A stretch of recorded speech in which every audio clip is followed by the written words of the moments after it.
Breaking news చూస్తున్నాం. శ్రీకాకుళంలో Thandel cinema repeat అయింది. ఇటు శ్రీకాకుళంలో బంగ్లాదేశ్కి సంబంధించిన కొంతమంది వ్యక్తులు ఒక బోట్తో పాటు అక్కడి నుంచి కొట్టుకొని వచ్చి ఇటు శ్రీకాకుళంలోని సిక్కోల్ తీరానికి వాళ్ళు చేరుకున్నారు. బంగ్లాదేశ్కి సంబంధించిన ఈ బోట్లో 13 మంది బంగ్లాదేశ్కి మత్స్యకారులు ఫిషర్మెన్ ఉన్నారు. వారానికి సరిపడా ఇంధనం అలాగే ఆహారంతో వీళ్ళు సముద్రంలో వేటకు బయలుదేరారు. కానీ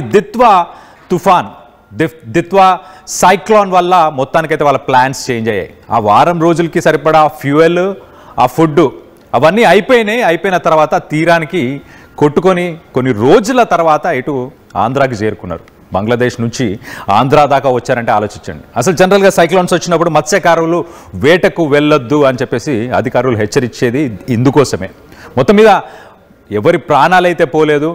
కొంత హెల్త్ పరంగా వాళ్ళందరూ కొన్ని రోజులు ఫుడ్, వాటర్ ఇవన్నీ లేకపోవడంతో కొంచెం అనారోగ్య పాలయ్యారు. కానీ మొత్తం మీద వీళ్ళందరి సిచ్యువేషన్, హెల్త్ కండిషన్ అయితే ప్రస్తుతానికి బాగానే ఉన్నట్టు తెలుస్తుంది. సో రోజుల తరబడి ఆహారం లేకపోవడం, అలాగే అనారోగ్య పాలయ్యారు.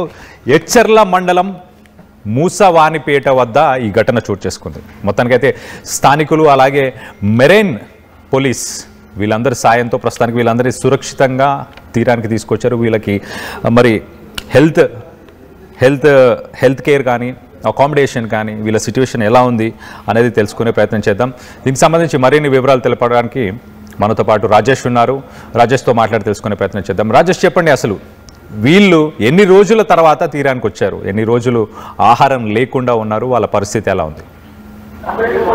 ఎస్కల్యాన్ ఈ రోజు చూస్తూ ఉంటే ఈ దిత్వా తుఫాన్ అనేది ఎంతో మంది జీవితాలను కకావికలం చేస్తున్న నేపథ్యం కూడా కనిపిస్తూ ఉన్నది. ఇప్పుడు మనం ప్రస్తుతానికి చూడొచ్చు, బంగ్లాదేశ్ లో ఏర్పడినటువంటి ఈ తుఫాను ఈ రోజు బంగ్లాదేశ్ నుంచి కొంతమంది బంగాళాఖాతంలో ఏర్పడిన తుఫాను కొంతమంది బంగ్లాదేశ్ నుంచి వచ్చిన మత్స్యకారులని డైరెక్ట్ గా నేరుగా సిక్కోల్ తీరానికి అయితే కొట్టుకున్న నేపథ్యం కూడా కనిపిస్తూ ఉన్నది. చూస్తూ వైపు విజయనగరానికి మధ్యలో కొన్ని ప్రాంతాల్లో అయితే మాత్రం ప్రస్తుతానికి అయితే ఈ పడవ అయితే కొట్టుకునే నేపథ్యం అయితే కనిపిస్తూ ఉన్నది. ఇదే క్రమంలో మనమైతే చూడొచ్చు, కనీసం వాళ్ళకి తినడానికి తిండి కూడా లేనటువంటి పరిస్థితులు కనిపిస్తూ ఉన్నాయి. ఎందుకంటే కొన్ని రోజుల తరబడి అయితే మాత్రం వాళ్ళకి కావాల్సినటువంటి ఫుడ్ అన్ని కూడా అరేంజ్ చేసుకుని వెళ్తున్న నేపథ్యం కూడా కనిపిస్తూ ఉంటుంది. అంటే కొన్ని సమయం అయిన తర్వాత అక్కడ ఉన్నటువంటి సిగ్నల్స్ ప్రాబ్లం వచ్చి కానీ, లేదంటే అందులో ఇంధనం అయిపోయి ఆ ప్రాబ్లం వచ్చిందా తెలియదు కానీ, లేదంటే ఆ తుఫాన్ కారణంగా పూర్తిగా అక్కడ ఉన్నటువంటి మిషనరీ ఒకవైపు చూపిస్తే ఇంకో వైపు వెళ్లే పరిస్థితి ఏర్పడిందా అంటే ఇవన్నిటి కూడా ప్రతిదానికి కూడా క్వశ్చన్ మార్క్ అయితే ఏర్పడుతున్నటువంటి పరిస్థితులు కూడా కనిపిస్తున్నాయి.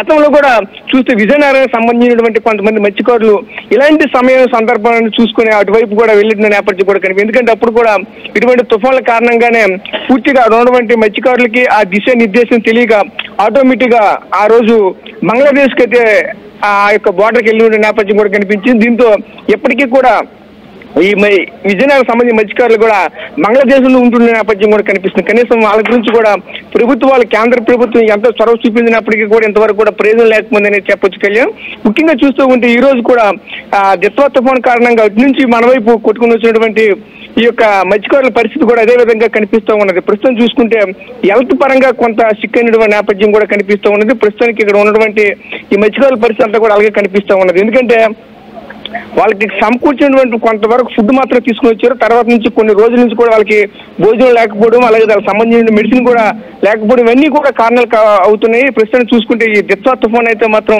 కొంతమంది కుటుంబాల్లో ఇటువంటి చిన్న బిజినెస్ చేస్తున్న నేపథ్యం కూడా కనిపిస్తుంది. కళ్యాణ్, ప్రస్తుతానికి అయితే వీళ్ళ పరిస్థితి ఇంకా పూర్తిగా వివరాలు అయితే ఇంకా రాలేదు. ఇంకా దాని వివరాలు వచ్చాక పరిస్థితి ఏ విధంగా ఉంటుంది, అయితే దీనికి సంబంధించినటువంటి అన్ని రకాలుగా చర్యలు తీసుకుని నేరుగా ప్రభుత్వానికి అప్పచెప్తారా, లేదంటే ఇక్కడ పునరావాసం కల్పిస్తారా అనే విషయం కూడా పూర్తిగా పూర్తిగా తెలియలేదు. ప్రస్తుతానికి అయితే వీళ్ళకి షెల్టర్ కూడా ఎక్కడ ఇచ్చారు కూడా పూర్తి సమాచారం ఇక్కడ లేనటువంటి పరిస్థితి కనిపిస్తుంది. Kalyan, right Rajesh, thanks for the latest update.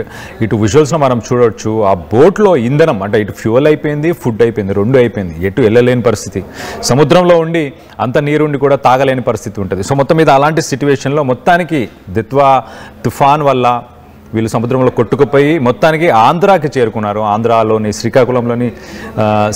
శ్రీకాకుళంలో చేరుకోవడం వల్ల మొత్తానికైతే వీళ్ళందరూ బతికి బయటపడ్డారు. ఇటు తండెల్ సినిమాలో ఇటు శ్రీకాకుళంకు సంబంధించిన వాళ్ళు గుజరాత్ నుంచి పాకిస్తాన్కి వెళ్ళారు. గుజరాత్ నుంచి పాకిస్తాన్కి వెళ్ళిన సిచ్యువేషన్. కానీ ఇక్కడ ఇటు బంగ్లాదేశ్ నుంచి వీళ్ళు శ్రీకాకుళంకి వచ్చిన సిచ్యువేషన్ మొత్తం మీద ఈ సీన్ ఒక్కసారి సినిమాని తలపించేలా ఉంది. ఇటు విజయనగరానికి సంబంధించిన కొంతమంది మత్స్యకారులు కూడా ప్రస్తుతానికి బంగ్లాదేశ్ వైపు వాళ్ళు కూడా కొంతమంది కొట్టుకుపోయినట్టు తెలుస్తుంది. కానీ వాళ్ళ గురించి ఎలాంటి ఇన్ఫర్మేషన్ ఇప్పటిదాకా రాలేదు అని చెప్పేసి ఇటు మా ప్రతినిధి రాజేష్ కూడా చెప్పుకొచ్చారు. దీనికి సంబంధించి ఒక్కసారి మన విజువల్స్లో చూడొచ్చు.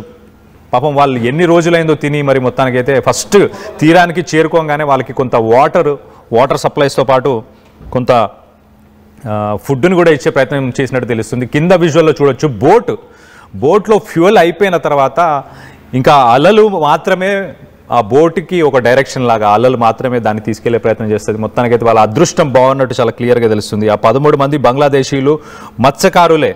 బోట్ ఇంజన్లో టెక్నికల్ ఇష్యూస్ రావడం వల్ల ఇక్కడి వరకు వచ్చేలా చేసింది. బంగ్లాదేశ్ నుంచి ఆంధ్రప్రదేశ్ నాకు తెలిసి ఒక 1000 కిలోమీటర్లు కూడా ఉండొచ్చు, అంత దూరంలో ఉంటారు. అయినా ఇటు శ్రీకాకుళం దాకా వాళ్ళు రాగలిగారు. 20 రోజులుగా ఆకలితో అల్లమటించారంటే అర్థం చేసుకోండి. లేటెస్ట్ అప్డేట్ వచ్చింది ఇప్పుడే. 20 రోజుల పాటు వాళ్ళు ఆహారం లేకుండా బతికారు. మొత్తానికైతే ప్రాణాలని అరిచేతిలో పెట్టుకొని దిత్వా తుఫాన్ వల్ల మొత్తానికి ఇటు శ్రీకాకుళం చేరుకున్నారు. భారత సముద్ర జలాల్లోకి చొరబడిన నేరం కింద ప్రస్తుతానికైతే కేసు నమోదు చేశారు. వీళ్ళందరినీ అదుపులోకి తీసుకున్నట్టు తెలుస్తుంది. సో వారిని అదుపులోకి తీసుకునేసరికి వాళ్ళ పరిస్థితి కూడా విషమంగా ఉన్నట్టు తెలుస్తుంది. వారి నేర చరిత్రపై ఎంబసీ ఆరా తీస్తుంది. ప్రస్తుతానికి 13 మంది బంగ్లాదేశీయులపై అక్రమ చొరబాటు కేసును అయితే నమోదు చేశారు. సో ఈ వాటర్స్ ఎప్పుడైతే ఇంటర్నేషనల్ వాటర్స్లో మనం వేరే కంట్రీస్కి సంబంధించిన ఇంటర్నేషనల్ వాటర్స్కి సంబంధించి ఎప్పుడైతే మనం వేరే కంట్రీస్కి సంబంధించిన వాటర్స్లో ఎంటర్ అయినప్పుడు పర్మిషన్స్ లేకుండా ఎంటర్ అయితే ఖచ్చితంగా వాళ్ళపై కేసులు నమోదు చేసే అధికారం ఖచ్చితంగా కంట్రీస్కి ఉంటుంది. సో దానికి సంబంధించే ఇప్పుడు వాళ్ళపై కేసు నమోదు చేసినట్టుంది. ఒక్కసారి ఆ స్పాట్లో ఒక్కసారి వాళ్ళ పరిస్థితి ఎలా ఉందో ఒక్కసారి చూసే ప్రయత్నం చేద్దాం. తండ్రిలా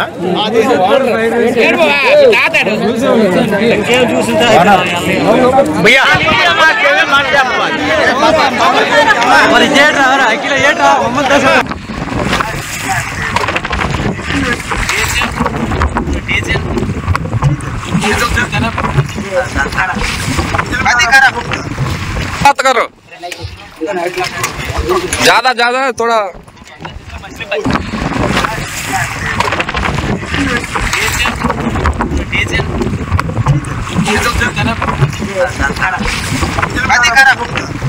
बात करो ज्यादा ज्यादा थोड़ा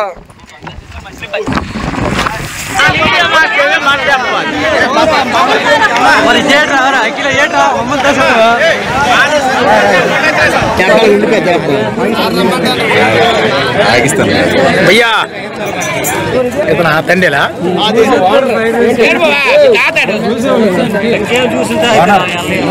भैया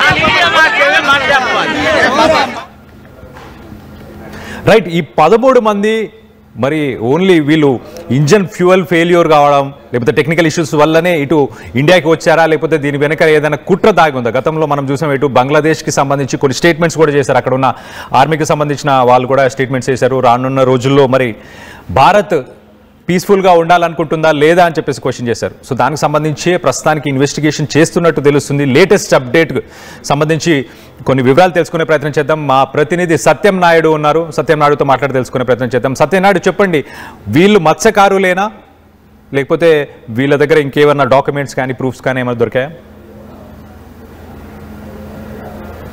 పోస్వానిపేట తీరంలో ఒక పడవ లంగర్ వేసిన విషయాన్ని మాత్రం స్థానిక మత్స్యకారులు అందరూ కూడా గుర్తించారు. ఈ విషయాన్ని మెరైన్ పోలీసులకు సమాచారం ఇవ్వడం జరిగింది.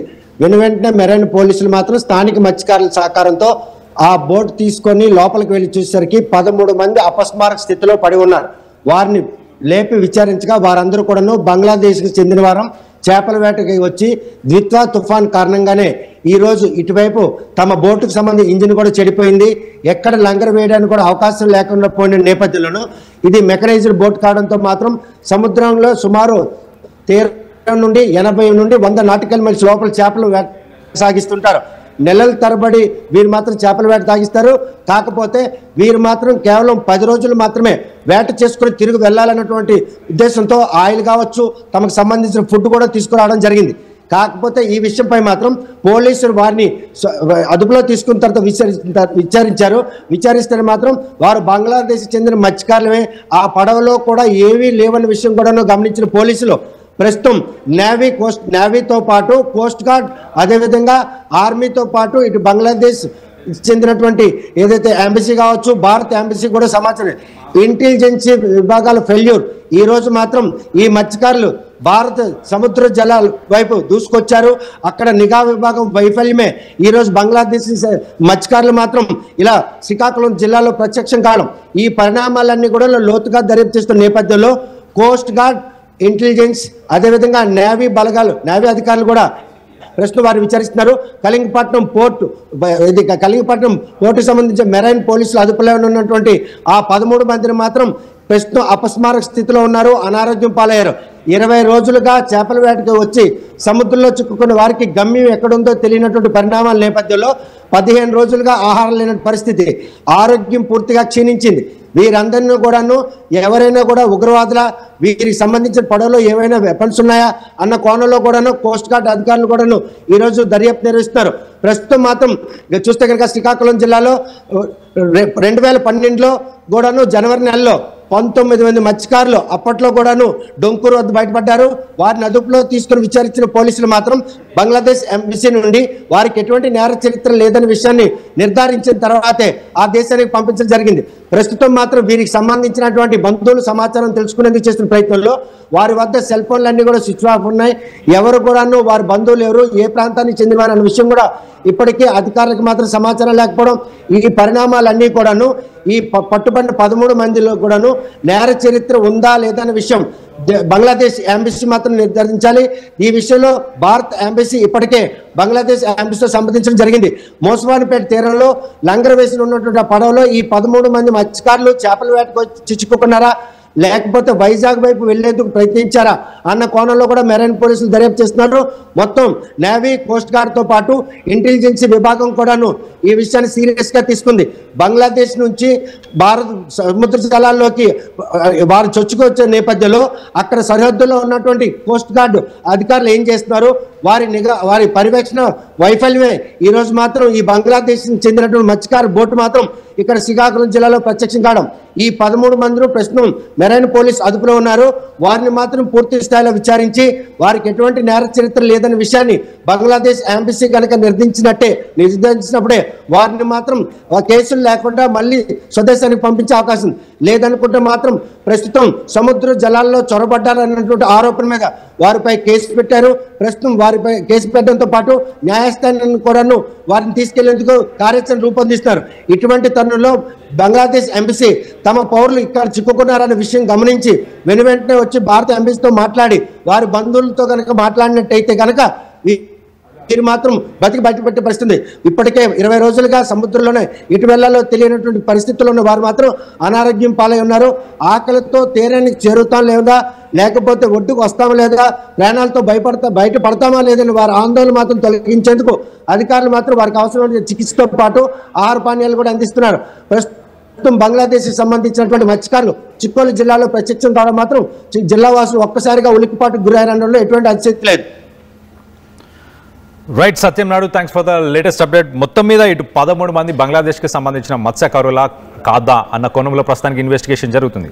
ఇటు బంగ్లాదేశ్లో కూడా వాళ్ళకి ఏమైనా నేర చరిత్ర ఉందా అని ఇటు ఎంబసీని అడుగుతున్నారు. ఎంబసీని అడిగి తెలుసుకున్న తర్వాత వాళ్ళని విడుదల చేయాలా వద్దా అన్న కోణంలో ప్రస్తుతానికైతే ఇన్వెస్టిగేషన్ జరుగుతున్నట్టుంది.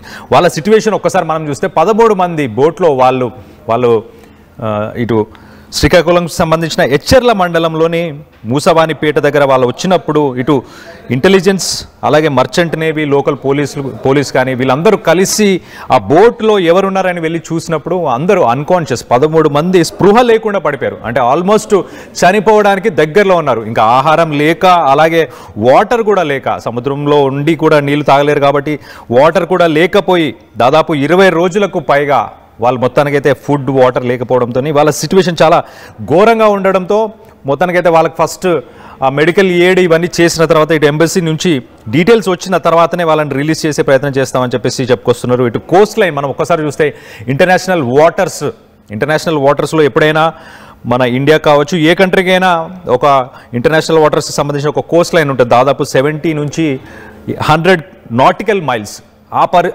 ఆ పెరిమీటర్లో మాత్రమే ఫిషింగ్ చేయాలి, దాన్ని దాటి వెళ్ళకూడదు, దాన్ని దాటి వేరే కంట్రీస్ ఇంటర్నేషనల్ వాటర్స్లోకి కూడా ఎంటర్ అవ్వకూడదు వితౌట్ పర్మిషన్. ఒకవేళ వీళ్ళు ఎంటర్ అయినా, బంగ్లాదేశ్లో ఎంటర్ అయిన తర్వాత ఆంధ్ర దాకా వచ్చేదాకా నేవీకి సంబంధించిన వాళ్ళు కానీ వీళ్ళు ఎందుకు పసిగట్టలేకపోయారు? ఒక రకంగా ఇది ఫెయిల్యూర్ అని చెప్పుకోవాలి. అంటే ఒక రకంగా బంగ్లాదేశ్ నుంచి ఎవరైనా రావాలనుకుంటే ఇలా రాగలుగుతారు కదా, ఇలాంటి ఆప్షన్ ఉండే అవకాశం ఉంది. సో మొత్తం మీద దీని మీద ఇన్వెస్టిగేషన్ జరుగుతుంది. And merchant navy, coast guard,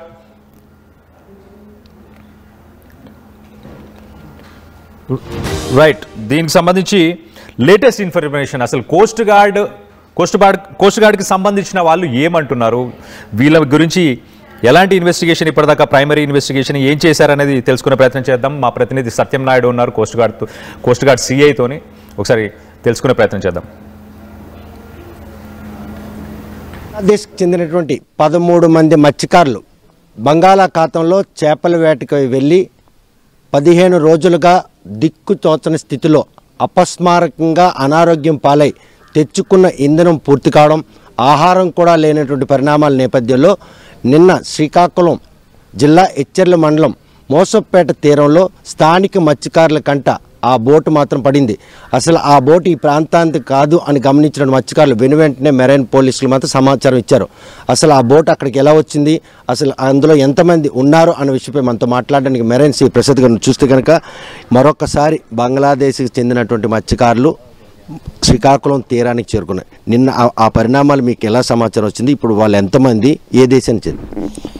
నిన్న మనకి కాలర్ రాము అనే కాలరు మాకు టోల్ ఫ్రీ నెంబర్ ఉంది కోస్టల్ సెక్యూరిటీ పోలీస్ స్టేషన్ 1093కి కాల్ చేసి మోసవానిపేట ఎచ్చెర్ల మండలం డీమచ్యులేషన్ దగ్గరలోని ఒక బోటు సస్పీషియస్గా అనుమానాస్పదంగా ఉంది, అది ఎప్పుడు కూడా ఈ ప్రాంతంలో మేము అలాంటి బోటుని చూడలేదు అని చెప్తే ఇమీడియట్గా అతను ఫోన్ చేస్తే మాకు అక్కడి నుంచి ఫోన్ రాగానే నేను మా సిబ్బందితో అక్కడికి వెళ్ళడం జరిగింది.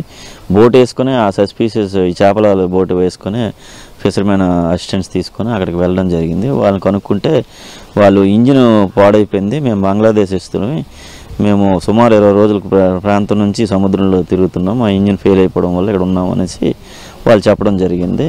వాళ్ళు అయినప్పుడు మన భారత జలాలు సముద్ర జలాల్లోకి రావడం అనేది అది ఇట్స్ నేరం కింద పరిగణించబడింది. కాబట్టి వాళ్ళని ఒడ్డుకి వాళ్ళు ఏంటంటే మేము ఎప్పటి నుంచో సముద్రంలో ఉన్నాము, మమ్మల్ని రక్షించండి అని అంటే మనం మళ్ళీ చేపలు అక్కడ ఫిషర్మెన్ తాలూకా సహాయం తీసుకొని ఒక 3 బోట్ల ద్వారా 13 మందిని కూడా ఒడ్డుకి తీసుకొచ్చి, అంటే మీరు షిప్ దగ్గరికి వెళ్ళేసరికి వాళ్ళ పరిస్థితి ఎలాగుంది, మాట్లాడే పరిస్థితులు ఉన్నారో, 20 రోజులుగా షిప్లో ఉన్నారు, తెచ్చుకున్న ఆహారం కూడా అయిపోయింది, డీజిల్ కూడా లేదని చెప్తున్నారు కదా, వాళ్ళ ఆరోగ్య పరిస్థితి ఎలా ఉంది? డీజిల్ ఉంది, ఇంజిన్ పాడైపోవడం వల్ల వాళ్ళు ఈ విండ్ తాలూకా దీంతోనే అలాగా ప్రయాణించడం జరిగింది తప్ప ఇంజిన్ అయితే ఫెయిల్ అయిపోయింది.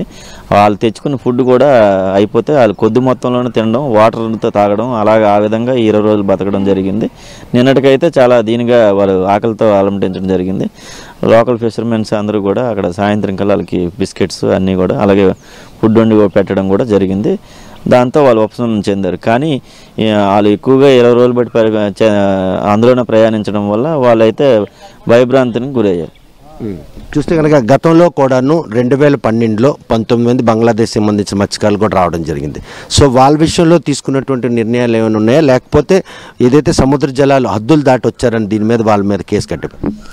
అంతకుముందు మరి పట్టుకున్నారు, కానీ అప్పుడు వాళ్ళు ఎలా వచ్చారనేది నాకు తెలియదు. కానీ ఇప్పుడైతే మాత్రం మన సముద్ర జలాల్లోని ఎటువంటి పర్మిషన్ వ్యాలిడ్ లైసెన్స్ లేకుండా, మన భారతదేశ అనుమతి లేకుండా వాళ్ళు మన దానిక జోన్లోకి రావడం అనేది నేరంగా పరిగణించే మనము చట్ట ప్రకారం వాళ్ళ మీద చర్యలు తీసుకోవడం జరుగుతుంది. కనుక ఇంజిన్ మొరాయించి ఆ అలల తాకిడికి ఇంత దూరం కొట్టుకొచ్చాం, మేము చేపల వేటగాలమే అని వాళ్ళు స్పష్టంగా చెప్పిన విషయం నిర్ధారణ అయిన తర్వాత వాళ్ళ మీద చర్యలు ఉంటాయి కోస్ట్ గార్డ్ కానీ మెరైన్ పరంగా. ఇప్పుడు వాళ్ళు ఇక్కడికి వచ్చిన తర్వాత లంగర్ వేసుకున్నారు, అదేదో వాళ్ళ తాలూకా బోట్ అనేది బయలుదేరిన రోజే చెడిపోయింది అన్నారు. మరి అక్కడే లంగర్ వేసుకొని అక్కడ వాళ్ళ తాలూకా బంగ్లాదేశ్ వాళ్ళ తాలూకా సహకారం తీసుకుంటే ఏ బాధ లేదు. 20 రోజుల తర్వాత మరి ఇక్కడ ఎలాగ లంగర్ వేయగలుగుతున్నారు, మరి అదేదో ముందే అక్కడ లంగర్ వేస్తే ఈ ఇటువంటి సంఘటన జరగపోను కదా, వాళ్ళని మనము చట్ట పరిధిలోకి తీసుకోకపోదాం కదా అనేది నాకు వచ్చింది. మీ విచారణలో ప్రస్తుతం వాళ్ళు చెప్పే మాటల్లో కేవలం చేపలు వేటగాలిగిన పరిణామాలు తీసుకోవాలా,